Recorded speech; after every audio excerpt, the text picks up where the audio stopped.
శ్రమలు రావని కాదు, ఒకటి సత్యము, ఆ పరిస్థితుల మధ్యలో నువ్వు కెరటములాగా లేస్తావు అనేది సత్యము. హల్లెలూయా.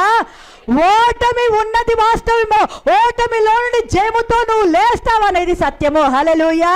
అప్పుల భారంలో నువ్వు ఉన్నావేమో అది వాస్తవవచ్చు, కానీ ఒక రోజు అప్పుల కాడి విరగొట్టబడి అప్పిచ్చే స్థాయిలోకి నువ్వు లేస్తావు అనేది సత్యము. హల్లెలూయా.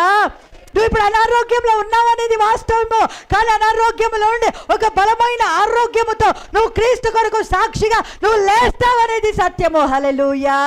ఈరోజు నువ్వు ఏ స్థితిలో ఉన్నది వాస్తవమే కావచ్చు, ఒక సత్యం ఉంది ఏం తెలుసా? యేసు క్రీస్తు మృతులలోంచి ఎట్లా లేపబడ్డాడు, మృతులలోండి యేసుని లేపిన వాని ఆత్మ నీలో నాలో ఉంటే చావునకు లోనైన మన శరీరము తిరిగి లేపుటకు శక్తి కలిగిన ఆత్మ. హల్లెలూయా. హల్లెలూయా.